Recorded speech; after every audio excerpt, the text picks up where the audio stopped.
ನಮಸ್ತೆ ವೀಕ್ಷಕರೇ, welcome back to my channel. ನಾನು ಇವತ್ತು ನಿಮಗೆ ಮಲಯಾಳಮಲ್ಲಿ ರಿಲೀಸ್ ಆಗಿರುವಂತಹ ಸಲ್ಲಮಟ್ಟೆ ತೆನ್ನೆಚ್ಚಕಲ್ ಅನ್ನೋ ಮಿಸ್ಟ್ರಿ ಆ್ಯಂಡ್ ಥ್ರಿಲ್ಲರ್ ಮೂವಿನ ಎಕ್ಸ್ಪ್ಲೇನ್ ಮಾಡ್ತಾ ಇದ್ದೀನಿ. ಇನ್ನು ಒಂದು ಲೈನ್ ಸ್ಟೋರಿ ಬಗ್ಗೆ ಹೇಳೋದಾದರೆ, ಒಬ್ಬ ಪೊಲೀಸ್ ಆಫೀಸರ್ನ ಮರ್ಡರ್ ಆಗುತ್ತೆ. ಅದರ ಇನ್ವೆಸ್ಟಿಗೇಷನ್ಗೆ ಅಂತ ಹೇಳಿ ನಮ್ಮ ಹೀರೋ ಬರ್ತಾನೆ. ಸೊ ನಿಜವಾದ ಕಿಲ್ಲರ್ ಯಾರು, ಹಾಗೆ ಕ್ಲೈಮ್ಯಾಕ್ಸಲ್ಲಿ ಬರುವಂತಹ ಅನ್ಎಕ್ಸ್ಪೆಕ್ಟೆಡ್ ಟ್ವಿಸ್ಟ್ಗಳೇನು ಅನ್ನೋದ್ರ ಬಗ್ಗೆ ನೋಡ್ಕೊಂಡು ಬರೋಣ. ನೀವೇನಾದರೂ ನನ್ನ ಚಾನಲ್ನ ಫಸ್ಟ್ ಟೈಮ್ ನೋಡ್ತಾರೆ ದಯವಿಟ್ಟು ಸಬ್ಸ್ಕ್ರೈಬ್ ಮಾಡ್ಕೊಳ್ಳೋದನ್ನ ಮರಿಬೇಡಿ. ಸೊ ಜಾಸ್ತಿ ಟೈಮ್ ವೇಸ್ಟ್ ಮಾಡದೆ ಮೂವಿ ಸ್ಟೋರಿನ ನೋಡ್ಕೊಂಡು ಬರೋಣ ಬನ್ನಿ. ಮೂವಿ ಸ್ಟಾರ್ಟಿಂಗ್ ನಮಗೆ ಇನ್ಸ್ಪೆಕ್ಟರ್ ವಿನುನ ತೋರಿಸ್ತಾನೆ. ಇವನು ರೀಸೆಂಟ್ ಆಗಿ ಡ್ರಗ್ ಡೀಲಿಂಗ್ ಮಾಡ್ತಿದ್ದಂತಹ ಹುಡುಗರುಗಳನ್ನ ಚೇಸ್ ಮಾಡಿ ಅವ್ರನ್ನ ಅರೆಸ್ಟ್ ಮಾಡಿರ್ತಾನೆ. ಇವನ್ಗೆ ಎಷ್ಟು ಪಬ್ಲಿಸಿಟಿ ಕ್ರೇಜ್ ಇರುತ್ತೆ ಅಂತ ಹೇಳಿದ್ರೆ, ಇವನು ಚೇಸ್ ಮಾಡಿ ಹಿಡಿದಂತಹ ಮತ್ತು ಇವನು ಕ್ಲಿಯರ್ ಮಾಡಿದಂತಹ ಎಲ್ಲ ಕೇಸ್ಗಳಿಗೂ ತುಂಬಾ ಪಬ್ಲಿಸಿಟಿ ತಗೊಳ್ತಿರ್ತಾನೆ. ಅಂದರೆ ಪೇಪರಲ್ಲಿ ತುಂಬ ದೊಡ್ಡದಾಗಿ ಫೋಟೋ ಹಾಕಿಸ್ಕೊಳ್ಳೋದು, ಹಾಗೆ ಇನ್ಸ್ಟಾಗ್ರಾಮ್ ರೀಲ್ಸ್ ಮಾಡಿ ಹಾಕೋದು, ಹೀಗೆಲ್ಲ ಪಬ್ಲಿಸಿಟಿ ತಗೊಂಡು ಅವನದೇ ಆದ ಒಂದು ಕ್ರೇಜ್ನ ಕ್ರಿಯೇಟ್ ಮಾಡಬೇಕು ಅಂತ ಹೇಳಿ ಅಂದ್ಕೊಳ್ತಿರ್ತಾನೆ. ಇನ್ನು ನೆಕ್ಸ್ಟ್ ಸೀನಲ್ಲಿ ನಮಗೆ ಸುಜಾ ಅನ್ನೋ ಟ್ರಾಫಿಕ್ ಪೊಲೀಸ್ನ ತೋರಿಸ್ತಾರೆ. ಅವಳು ತನ್ನ ಡ್ಯೂಟಿನ ಮಾಡಿಕೊಂಡು ಜನರಿಗೆ ಅವೇರ್ನೆಸ್ನ ಕ್ರಿಯೇಟ್ ಮಾಡ್ತಿರ್ತಾಳೆ. ನೆಕ್ಸ್ಟ್ ನಮಗೆ ಗ್ಲಾನಾ ಅನ್ನೋ ಕಾನ್ಸ್ಟೇಬಲ್ನ ತೋರಿಸ್ತಾರೆ. ಗ್ಲಾನಾ ವಿನು SI ಆಗಿರೋ ಪೊಲೀಸ್ ಸ್ಟೇಷನಲ್ಲೇ ವರ್ಕ್ ಮಾಡ್ತಿರ್ತಾರೆ. ಇದಲ್ಲದೆ ಸುಜಾ ಮತ್ತೆ ಗ್ಲಾನಾ ಇಬ್ರು ಕ್ಲೋಸ್ ಫ್ರೆಂಡ್ ಆಗಿರ್ತಾರೆ. ಹಾಗೆ ಒಂದೇ ರೂಮಲ್ಲಿ ಕೂಡ ವಾಸ ಮಾಡ್ಕೊಂಡಿರ್ತಾರೆ. ಈ ಕಡೆ ಸುಜಾಗೆ ಟ್ರಾಫಿಕಲ್ಲಿ ವರ್ಕ್ ಮಾಡೋದಕ್ಕೆ ಇಷ್ಟ ಇರಲ್ಲ. ಸೊ ತಾನು ಕೂಡ ಏನಾದರೂ ಮಾಡಿ ಸಿವಿಲ್ಗೆ ಮೂವ್ ಆಗಬೇಕು ಅಂತ ಹೇಳಿ ಅನ್ಕೊಳ್ತಿರ್ತಾಳೆ. ಈಗಿರ್ಬೇಕಾದ್ರೆ ಗ್ಲಾನಾ ಸುಜಾಗೆ ಒಂದು ಐಡಿಯಾನ ಕೊಡ್ತಾಳೆ. ಅದೇನಪ್ಪಾ ಅಂತ ಹೇಳಿದ್ರೆ, ಇಲ್ಲೇ ಕಾಲೇಜ್ ಹತ್ರ ಇರುವಂತಹ ಬಸ್ ಸ್ಟಾಪ್ ಅಲ್ಲಿ ಪುಡಿ ರೌಡಿಗಳು ಹೆಣ್ಮಕ್ಳಿಗೆ ತುಂಬಾನೇ ರ್ಯಾಗ್ ಮಾಡ್ತಿರ್ತಾರೆ. ಇದ್ರ ಬಗ್ಗೆ ನಮಗೆ ಕಂಪ್ಲೇಂಟ್ ಕೂಡ ಬಂದಿದೆ. ಸೊ ನಾವು ಕೂಡ ಏನಾದರೂ ಮಾಡಿ ಅವರನ್ನ ಟ್ರ್ಯಾಪ್ ಮಾಡಿ ಇಡಬೇಕು ಅಂತ ಅಳ್ಕೊಳ್ತಾ ಇದ್ದೀವಿ. ಸೊ ನೀನು ಇದಕ್ಕೆ ಹೆಲ್ಪ್ ಮಾಡು. ನೀನು ನಾರ್ಮಲ್ ಹುಡುಗಿ ಥರ ಬಸ್ ಸ್ಟಾಪ್ಗೆ ಹೋಗಿ ನಿಂತ್ಕೋ. ಅವರು ನಿನ್ನನ್ನು ಟೀಸ್ ಮಾಡೋಕೆ ಬಂದಾಗ ಅವ್ರನ್ನ ಅಲ್ಲೇ ಇರುವಂತಹ ನಮ್ಮ ಪೊಲೀಸರಿಗೆ ಹಿಡ್ಕೊಡು. ಸೊ ಇದರಿಂದ ನಿನಗೆ ಒಳ್ಳೆ ಹೆಸರು ಬರುತ್ತೆ, ಹಾಗೆ ನಿನಗೆ ಟ್ರಾನ್ಸ್ಫರ್ ಆಗೋ ಚಾನ್ಸಸ್ ಕೂಡ ಇದೆ ಅಂತ ಹೇಳಿ ಹೇಳ್ತಾಳೆ. ನೆಕ್ಸ್ಟ್ ಡೇ ಸುಜಾ ನಾರ್ಮಲ್ ಹುಡುಗಿ ತರ ಡ್ರೆಸ್ ಮಾಡ್ಕೊಂಡು ಬಸ್ ಸ್ಟಾಪ್ಗೆ ಹೋಗಿ ನಿಂತ್ಕೊಳ್ತಾಳೆ.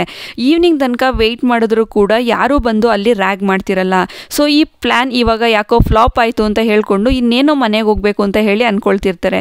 ಸೊ ಅದೇ ಟೈಮ್ಗೆ ಅಲ್ಲಿಗೆ ಶರತ್ ಅನ್ನೋ ಒಬ್ಬ ವ್ಯಕ್ತಿ ಬರ್ತಾನೆ. ಶರತ್ ಸುಜಾ ಹತ್ರ ಬಂದ್ಬಿಟ್ಟು ಸೇಫ್ಟಿ ಪಿನ್ ಇದೆಯಾ ಅಂತ ಹೇಳಿ ಕೇಳ್ತಾನೆ. ಸುಜಾ ಇವನು ನನ್ನನ್ನು ರ್ಯಾಗ್ ಮಾಡೋದಕ್ಕೆ ಬಂದಿದ್ದಾನೆ ಅಂತ ಅಪಾರ್ಥ ಮಾಡಿಕೊಂಡು ಅವಳು ವಿಷಲ್ನ ಊದ್ತಾಳೆ. ಸೊ ಇದರಿಂದ ಅಲ್ಲೇ ಇದ್ದಂತಹ ಪೊಲೀಸ್ ಬಂದು ಶರತ್ನ ಅರೆಸ್ಟ್ ಮಾಡಿಕೊಂಡು ಕರ್ಕೊಂಡು ಹೋಗ್ತಾರೆ.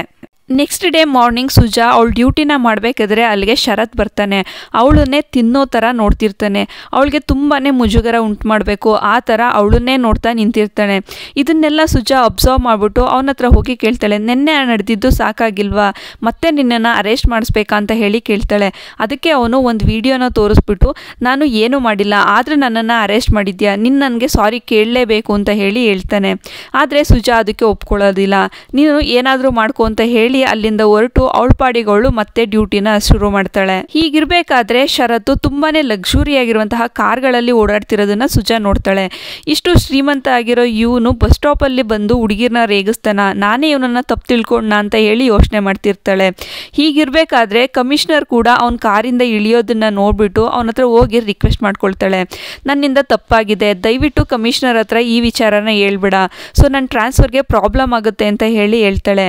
ಆದರೆ ಶರತ್ ಅವಳಿಗೆ ರೆಸ್ಪಾನ್ಸ್ ಮಾಡಲ್ಲ. ಆಟಿಟ್ಯೂಡ್ ತೋರಿಸ್ತಾ ಅಲ್ಲಿಂದ ಹೋಗ್ತಾನೆ. ಈಗ ನಡೆದಂತಹ ಎಲ್ಲ ಘಟನೆಯನ್ನು ಗ್ಲಾನಾ ಹತ್ರ ಹೇಳ್ತಿರ್ತಾಳೆ. ಅದಕ್ಕೆ ಗ್ಲಾನಾ ಹೇಳ್ತಾಳೆ, ಆ ಥರ ಏನೂ ಆಗಲ್ಲ, ಅವನೇನು ಕಮಿಷನರ್ ಹತ್ರ ಹೇಳಿರಲ್ಲ, ನೀನೇನು ತಲೆ ಕೆಡಿಸ್ಕೊಂಬೇಡ ಅಂತ ಹೇಳಿ ಹೇಳ್ತಾಳೆ. ಹೀಗಿರ್ಬೇಕಾದ್ರೆ ಸುಜಾ ಮತ್ತೆ ಒಂದಿನ ಶರತ್ನ ನೋಡ್ತಾಳೆ. ಅವತ್ತು ಕೂಡ ಅವನು ಯಾವುದೋ ಲಕ್ಸುರಿ ಆಗಿರುವಂತಹ ಕಾರಲ್ಲಿ ಒಂದು ಫಂಕ್ಷನ್ಗೆ ಅಂತ ಹೇಳಿ ಬಂದಿರ್ತಾನೆ. ಅಲ್ಲಿ ಹೋಗಿ ಅವನ ಹತ್ರ ಸಾರಿ ಕೇಳಬೇಕು ಅಂತ ಹೇಳಿ ಮಾತಾಡ್ಸೋದಕ್ಕೆ ಟ್ರೈ ಮಾಡ್ತಾಳೆ. ಅವಾಗಲೇ ಇವರಿಬ್ರಿಗೂ ಕಾನ್ವರ್ಸೇಷನ್ ಆಗುತ್ತೆ. ಅದೇನಪ್ಪ ಅಂತ ಹೇಳಿದ್ರೆ, ಆ್ಯಕ್ಚುಲ್ ಆಗಿ ಅವನು ಇವಳು ಅಂದ್ಕೊಂಡಿರೋ ಥರ ಶ್ರೀಮಂತ ಆಗಿರಲ್ಲ. ಅವನು ಲಕ್ಸುರಿ ಕಾರ್ಗಳನ್ನ ಓಡಿಸುವಂತಹ ಸಾಧಾರಣ ಡ್ರೈವರ್ ಆಗಿರ್ತಾನೆ. ಸೊ ಹೀಗೆ ಇವರಿಬ್ರು ಫ್ರೆಂಡ್ಶಿಪ್ ಮುಂದುವರಿಯುತ್ತೆ. ಹೀಗೆ ಡೈಲಿ ಇವರು ಮೀಟ್ ಮಾಡೋದು, ಮಾತಾಡೋದು ಎಲ್ಲ ಮಾಡ್ತಿರ್ತಾರೆ. ಇಬ್ರು ಒಬ್ರನ್ನೊಬ್ರು ತುಂಬಾನೇ ಇಷ್ಟಪಡ್ತಿರ್ತಾರೆ. ಶರತ್ ಮತ್ತೆ ಸುಜಾ ಇಬ್ರು ಒಂದು ಲಕ್ಸುರಿ ಆಗಿರುವ ಕಾರಲ್ಲಿ ಹೋಗ್ಬೇಕಿದ್ರೆ ವಿನು ಅದನ್ನ ನೋಡ್ತಾನೆ. ಸುಜಾಗೆ ಟ್ರಾಫಿಕ್ ಇಂದ ಸಿವಿಲ್ಗೆ ಟ್ರಾನ್ಸ್ಫರ್ ಕೂಡ ಆಗುತ್ತೆ. ಸುಜಾಗೆ ತುಂಬಾನೇ ಖುಷಿ ಆಗುತ್ತೆ. ಈ ವಿಷಯನ ಶರತ್ಗೂ ಕೂಡ ಕಾಲ್ ಮಾಡಿ ಹೇಳ್ತಾಳೆ. ಶರತ್ಗೂ ಕೂಡ ತುಂಬಾನೇ ಖುಷಿಯಾಗಿ ಮೀಟ್ ಮಾಡೋದಕ್ಕೆ ಅಂತ ಕರೀತಾನೆ. ಇವರಿಬ್ಬರು ಹೀಗೆ ಕಾರಲ್ಲಿ ಹೋಗ್ಬೇಕಿದ್ರೆ ಸುಜಾ ಅಲ್ಲೇ ಪಕ್ಕದಲ್ಲಿ ನಿಂತಿದ್ದಂತಹ ಕಾನ್ಸ್ಟೇಬಲ್ಸ್ನ ನೋಡ್ತಾರೆ. ಆಕ್ಚುಲ್ ಆಗಿ ಕಾನ್ಸ್ಟೇಬಲ್ಸ್ ಒಬ್ಬರನ್ನ ಅರೆಸ್ಟ್ ಮಾಡಿ ಕೋರ್ಟ್ಗೆ ಅಂತ ಹೇಳಿ ಕರ್ಕೊಂಡು ಹೋಗ್ತಿರ್ತಾರೆ. ಇನ್ನು ಕೋರ್ಟ್ಗೆ ಲೇಟ್ ಆಗುತ್ತೆ, ನೀವು ವೆಹಿಕಲ್ಗೆ ವೆಯ್ಟ್ ಮಾಡೋದು ಬೇಡ, ಇದೇ ವೆಹಿಕಲ್ ಅಲ್ಲಿ ಹೋಗೋಣ ಅಂತ ಹೇಳಿ ಸುಜಾ ಅವರನ್ನು ಕೂಡ ಕರೀತಾಳೆ. ಸುಜಾ ಹೇಳಿದ್ರಿಂದ ಶರತ್ ಕೂಡ ಅವ್ರನ್ನ ಕರ್ಕೊಂಡು ಹೋಗೋದಕ್ಕೆ ಒಪ್ಕೊಳ್ತಾನೆ. ಈ ಕಡೆ ಆ ಅರೆಸ್ಟ್ ಆಗಿದ್ದಂತಹ ವ್ಯಕ್ತಿ ಮತ್ತು ಶರತ್ ಇಬ್ಬರೂ ಕೂಡ ಒಬ್ರನ್ನೊಬ್ರು ಪರಿಚಯ ಇರೋ ಥರ ನೋಡ್ಕೊಳ್ತಿರ್ತಾರೆ. ಆದರೆ ಈ ಪೊಲೀಸವ್ರಿಗೆ ಅದು ಯಾವುದೇ ವಿಷಯ ಗೊತ್ತಾಗದೇ ಇರೋ ಥರ ಮುಚ್ಚಿಡೋದಕ್ಕೂ ಕೂಡ ಟ್ರೈ ಮಾಡ್ತಿರ್ತಾರೆ. ಹೀಗೆ ಸುಜಾ ತನ್ನ ಪಾಡಿಗೆ ತಾನು ತನ್ನ ವರ್ಕ್ನ ಮಾಡಿಕೊಂಡು ಸಾಧಾರಣ ಹುಡುಗಿಯಂತೆ ಹೋಗ್ತಿರ್ಬೇಕಾದ್ರೆ ಅವಳ ಬರ್ಡೇ ದಿನ ಬರುತ್ತೆ. ಶರತ್ ಕೂಡ ಅವಳ ಬರ್ತ್ಡೇನ ಸೆಲೆಬ್ರೇಟ್ ಮಾಡಬೇಕು ಅಂತ ಹೇಳಿ ಅವಳನ್ನ ಕರೀತಾನೆ. ಫ್ರೆಂಡ್ಸ್ ಜೊತೆ ಬರ್ಡೇ ಸೆಲೆಬ್ರೇಟ್ ಮಾಡಿಕೊಂಡು ಮನೆಗೆ ಬಂದು ಒಂದು ರೊಮ್ಯಾಂಟಿಕ್ ಮೂಡಲ್ಲಿ ಇರ್ತಾರೆ. ಹೀಗಿರಬೇಕಾದ್ರೆ ಯಾರೋ ಜೋರಾಗಿ ಬಾಗ್ಲನ್ನ ತಟ್ತಿರೋ ಸೌಂಡ್ ಕೇಳಿಸುತ್ತೆ. ಗ್ಲಾನ ಬಂದ್ಲು ಅಂತ ಅನಿಸುತ್ತೆ. ನೀನು ಹಿಂದ್ಗಡೆ ಹೋಗು, ನಾನು ನೋಡ್ತೀನಿ ಅಂತ ಹೇಳಿ ಸುಜಾ ಹೇಳ್ತಾಳೆ. ಅಲ್ಲಿ ಹೋಗಿ ನೋಡಿದ್ರೆ SI ವಿನು ಬಂದಿರ್ತಾನೆ. ವಿನು ಆ್ಯಕ್ಚುಲಾಗಿ ಸುಜಾಗೆ ಪ್ರಪೋಸ್ ಮಾಡೋದಕ್ಕೆ ಅಂತ ಹೇಳಿ ಬಂದಿರ್ತಾನೆ. ವಿನುಗೆ ಆಲ್ರೆಡಿ ಮದುವೆ ಆಗಿರುತ್ತೆ. ಅವನ ಹೆಂಡತಿಗೆ ಡಿವೋರ್ಸ್ ಕೂಡ ಕೊಡ್ತಿರ್ತಾನೆ. ಸೊ ಇವಾಗ ಸುಜಾನ ಮದುವೆ ಆಗಬೇಕು ಅಂತ ಅಂದ್ಕೊಂಡು ಅವಳಿಗೆ ಪ್ರಪೋಸ್ ಮಾಡ್ತಾನೆ. ಅವಳ ಕೈನ ಇಟ್ಕೊಂಡು ಮಿಸ್ಬಿಹೇವ್ ಮಾಡೋದಕ್ಕೆ ಸ್ಟಾರ್ಟ್ ಮಾಡ್ತಾನೆ. ಅವಾಗ ಅಲ್ಲೇ ಇದ್ದಂತಹ ಶರತ್ ಹೊರಗಡೆ ಬರ್ತಾನೆ. ಆವಾಗ ವಿನು ಮತ್ತು ಶರತ್ ಇಬ್ರಿಗೂ ಕೂಡ ಜಗಳ ನಡೆಯುತ್ತೆ. ಇಲ್ಲಿಗೆ ಸೀನ್ ಕಟ್ ಮಾಡಿ ನೆಕ್ಸ್ಟ್ ಸೀನಲ್ಲಿ ವಿನುದು ಕೊಲೆ ಆಗಿರೋದನ್ನ ತೋರಿಸ್ತಾರೆ. ಅದನ್ನ ಮನೆ ಕೆಲಸದವಳು ನೋಡ್ಬಿಟ್ಟು ಪೊಲೀಸ್ ಅವ್ರಿಗೆ ಫೋನ್ ಮಾಡಿರ್ತಾಳೆ. ಆ ವಿಷಯ ಆಲ್ರೆಡಿ ಟಿವಿಯಲ್ಲೆಲ್ಲ ಬರೋದಕ್ಕೆ ಸ್ಟಾರ್ಟ್ ಆಗಿರುತ್ತೆ. ಇಷ್ಟೊತ್ತಿಗಾಗ್ಲೇ ಸುಜಾಗೂ ಕೂಡ ಮ್ಯಾಟರ್ ಗೊತ್ತಾಗಿರುತ್ತೆ. ರಾತ್ರಿ ಶರತ್ ಮತ್ತೆ ವಿನು ಇಬ್ರಿಗೂ ಜಗಳ ಆಗಿತ್ತು. ಶರತ್ತೇ ಏನಾದರೂ ಈಗ ಮಾಡೋದ್ನ ಅಂತ ಹೇಳಿ ನನಗೆ ಡೌಟ್ ಇದೆ ಅಂತ ಹೇಳಿ ಹೇಳ್ತಾಳೆ. ಅದಕ್ಕೆ ಗ್ಲಾನ ಆಗೇನೂ ಆಗಿರಲ್ಲ, ಇದನ್ನ ನಾವು ವಿಚಾರಿಸೋಣ, ನೀನೇನು ಯೋಚನೆ ಮಾಡಬೇಡ ಅಂತ ಹೇಳಿ ಹೇಳ್ತಾಳೆ. ಸೊ ಈ ಕೊಲೆ ಕೇಸ್ನ ಇನ್ವೆಸ್ಟಿಗೇಷನ್ ಮಾಡೋದಕ್ಕೆ ಅಂತ ಹೇಳಿ ಒಬ್ಬರು ಹೊಸ ಪೊಲೀಸ್ ಕೂಡ ಬರ್ತಾರೆ. ಆಲ್ರೆಡಿ ತುಂಬಾನೇ ಭಯದಿಂದ ಆಂಗ್ಸೈಟಿ ಆಗಿದ್ದಂತಹ ಸುಜಾ ಒಂದೇ ಸಲ ತಲೆ ಸುತ್ತು ಬಿದ್ದೋಗ್ಬಿಡ್ತಾಳೆ. ಟ್ರೀಟ್ಮೆಂಟ್ ತಗೊಂಡು ಸುಜಾ ಗ್ಲಾನ ಜೊತೆ ಸೇರ್ಕೊಂಡು ಶರತ್ ಇರುವಂತಹ ಪ್ಲೇಸ್ಗೆ ಹೋಗಿ ಅವನ ಬಗ್ಗೆ ಎನ್ಕ್ವೈರಿ ಮಾಡೋದಕ್ಕೆ ಸ್ಟಾರ್ಟ್ ಮಾಡ್ತಾಳೆ. ನಿಜ ಹೇಳ್ಬೇಕು ಅಂತ ಹೇಳಿದ್ರೆ ಮರ್ಡರ್ ನಡೆದಂತಹ ದಿನದಿಂದ ಶರತ್ನ ಮೊಬೈಲ್ ಸ್ವಿಚ್ ಆಫ್ ಆಗಿರುತ್ತೆ. ಅವನು ವರ್ಕ್ ಮಾಡ್ತಾ ಇರೋ ಪ್ಲೇಸ್ ಅಲ್ಲೂ ಕೂಡ ಅವನ ಬಗ್ಗೆ ಜಾಸ್ತಿ ಇನ್ಫಾರ್ಮೇಶನ್ ಸಿಗದೆ ಇರೋದನ್ನ ನೋಡಿ ಸುಜಾಗೆ ಶರತ್ ಮೇಲೆ ಡೌಟ್ ಜಾಸ್ತಿ ಆಗುತ್ತೆ. ಇನ್ನು ಫಾರೆನ್ಸಿಕ್ ರಿಪೋರ್ಟ್ನ ನೋಡೋಕೆ ಬಂದಂತಹ ಸುಲೇಮಾನ್ಗೆ ಆ ಕ್ರೈಮ್ ಸೀನಲ್ಲಿ ತುಂಬಾನೇ ಫಿಂಗರ್ ಪ್ರಿಂಟ್ ಸಿಕ್ಕಿರೋದು ಗೊತ್ತಾಗುತ್ತೆ. ಅದಲ್ದೇನೆ ಮನೆ ಕೆಲಸದವಳು ಕೂಡ ಇವಾಗ ಎಸ್ಕೇಪ್ ಆಗಿರ್ತಾಳೆ. ಅವಳ ಮೊಬೈಲ್ ಕೂಡ ಸ್ವಿಚ್ ಆಫ್ ಆಗಿರುತ್ತೆ. ಇವಾಗ ಕೆಲಸದವಳ ಮೇಲೆ ಡೌಟ್ ಬರೋದಕ್ಕೆ ಸ್ಟಾರ್ಟ್ ಆಗುತ್ತೆ. ಸೊ ಅವಳು ಸಿಟಿಯಿಂದ ಎಸ್ಕೇಪ್ ಆಗೋದಕ್ಕೂ ಮುಂಚೆ ಅವಳನ್ನ ಅರೆಸ್ಟ್ ಮಾಡ್ತಾರೆ. ಹಾಗೆ ಊರಲ್ಲೆಲ್ಲೂ ಕೆಲಸ ಇಲ್ಲದೆ ಇರೋದ್ರಿಂದ ಸ್ವಲ್ಪ ತಿಂಗಳ ಹಿಂದೆನೆ ಸಿಟಿಗೆ ಮೂವ್ ಆಗಿರ್ತಾರೆ. ಹಾಗೆ ಅವಳ ಗಂಡ ಏನೂ ಕೆಲಸ ಮಾಡ್ತಿರಲ್ಲ, ಡೈಲಿ ಕುಡ್ಕೊಂಡು ಬಂದು ಇವಳಿಗೆ ಹೊಡಿತಿರ್ತಾನೆ.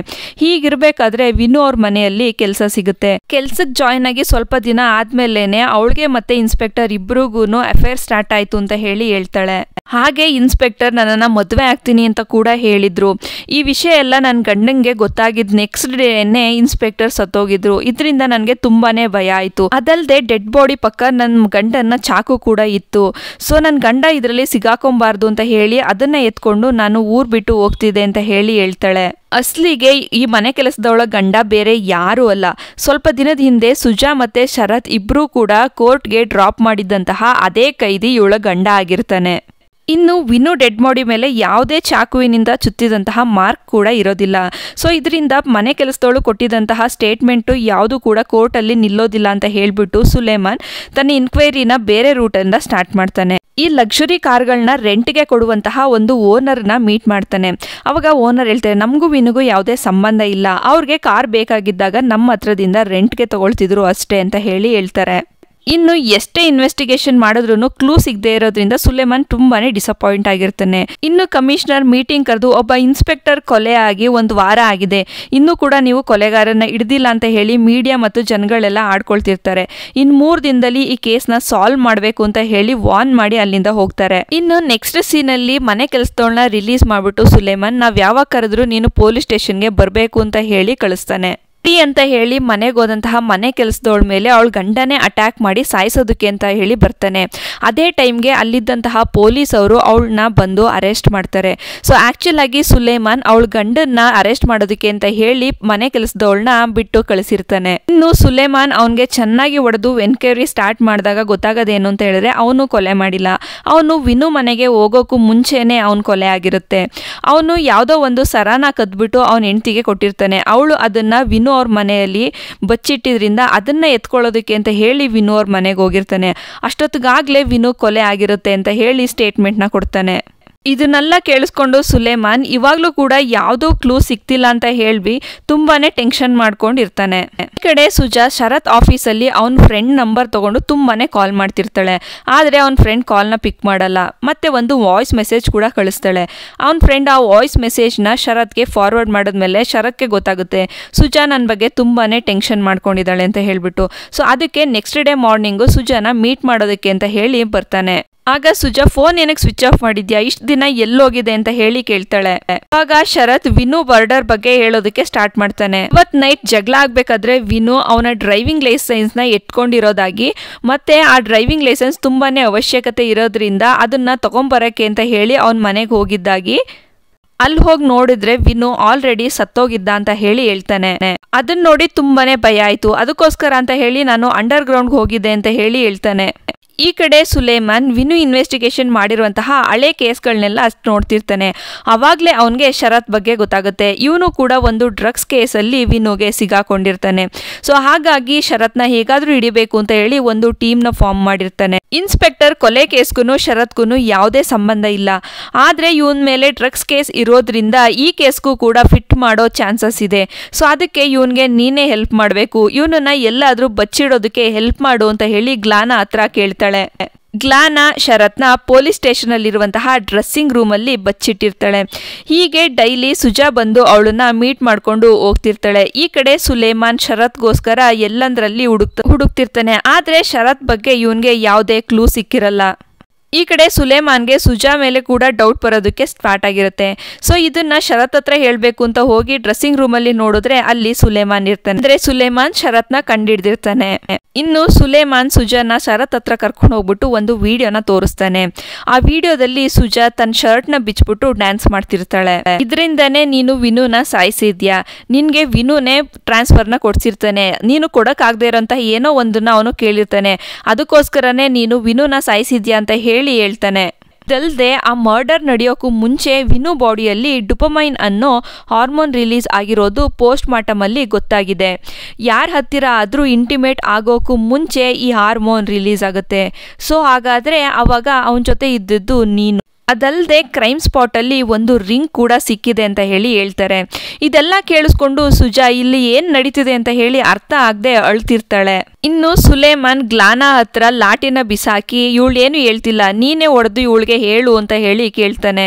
ಇಲ್ಲಿ ರಿವೀಲ್ ಆಗೋ ಟ್ವಿಸ್ಟ್ ಏನಪ್ಪಾ ಅಂತ ಹೇಳಿದ್ರೆ ಗ್ಲಾನಾ ಕೈ ಬೆರಳಲ್ಲಿ ರಿಂಗ್ ತೆಗೆದಿರುವಂತಹ ಗುರುತಿರುತ್ತೆ.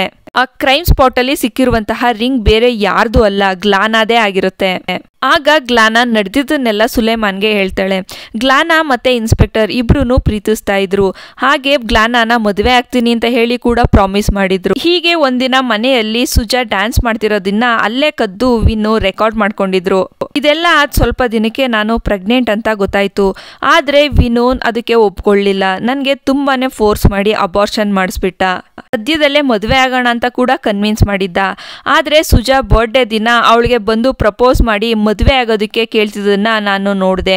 ಅದರಿಂದ ನನಗೆ ತುಂಬಾನೇ ಕೋಪ ಬಂದು ಅವನ ಮನೆಗೆ ಹೋಗಿ ಇಂಟಿಮೇಟ್ ಮಾಡೋಕೆ ಸ್ಟಾರ್ಟ್ ಮಾಡಿ ಅವನಿಗೆ ಗನ್ನಿಂದ ಶೂಟ್ ಮಾಡಿ ಸಾಯಿಸ್ಬಿಟ್ಟೆ.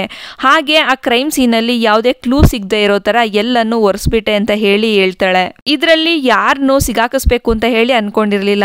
ಅದಕ್ಕೋಸ್ಕರನೇ ಸುಜಾಗೆ ಶರತ್ ಮೇಲೆ ಡೌಟ್ ಪಡ್ಬೇಡ ಅಂತ ಹೇಳಿ ಕನ್ವಿನ್ಸ್ ಮಾಡಿದ್ದೆ. ನೆಕ್ಸ್ಟ್ ಸೀನಲ್ಲಿ ನಮಗೆ ಕೋರ್ಟ್ನ ತೋರಿಸ್ತಾರೆ.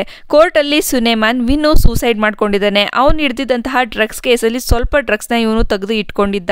ಸೊ ಹಾಗಾಗಿ ಇವನು ಅದನ್ನು ತಗೊಂಡು ಸೂಸೈಡ್ ಮಾಡ್ಕೊಳ್ಳೋದಕ್ಕೆ ಟ್ರೈ ಮಾಡಿದ್ದಾನೆ. ಅದು ವರ್ಕ್ ಆಗದೆ ಇದ್ದಾಗ ಪಿಸ್ತೂಲಿಂದ ಶೂಟ್ ಮಾಡಿಕೊಂಡು ಸತ್ತೋಗಿದ್ದಾನೆ ಅಂತ ಹೇಳಿ ಸುಲೇಮಾನ್ ಹೇಳ್ತಾನೆ. ಇದನ್ನ ಕೇಳಿ ಗ್ಲಾನಾ ಮತ್ತೆ ಸುಜಾ ಇಬ್ರಿಗೂ ಶಾಕ್ ಆಗುತ್ತೆ. ಸುಲೇಮಾನ್ ಏನಕ್ಕೆ ಹೀಗೆ ಮಾಡ್ದ ಅಂತ ಹೇಳಿ ಅನ್ಕೊಳ್ತಾರೆ. ಇವನೇನಾದ್ರೂ ಬದುಕಿದ್ರೆ ಇನ್ನು ಎಷ್ಟು ಹುಡುಗಿರ್ನ ಹಾಳು ಮಾಡಿರ್ತಿದ್ನೋ, ಸೊ ಅದಕ್ಕೋಸ್ಕರ ನಾನು ಹೀಗೆ ಮಾಡಿದೆ ಅಂತ ಹೇಳಿ ಹೇಳ್ತಾನೆ. ಸೊ ಇಲ್ಲಿಗೆ ಈ ಮೂವಿ ಮುಕ್ತಾಯ ಆಗುತ್ತೆ. ನಿಮಗೆ ಮೂವಿ ಎಕ್ಸ್ಪ್ಲನೇಷನ್ ಹೇಗೆ ಅನ್ನಿಸ್ತು, ಹಾಗೆ ಮೂವಿ ಹೇಗೆ ಅನ್ನಿಸ್ತು ಅಂತ ಹೇಳಿ ಕಮೆಂಟ್ ಮಾಡಿ ತಿಳಿಸಿ. ನಿಮಗೆ ಯಾವುದಾದ್ರೂ ಮೂವಿ ಎಕ್ಸ್ಪ್ಲನೇಷನ್ ಬೇಕು ಅಂತ ಹೇಳಿದ್ರೆ ಅದನ್ನು ಕೂಡ ತಿಳಿಸಿ. Thanks for watching.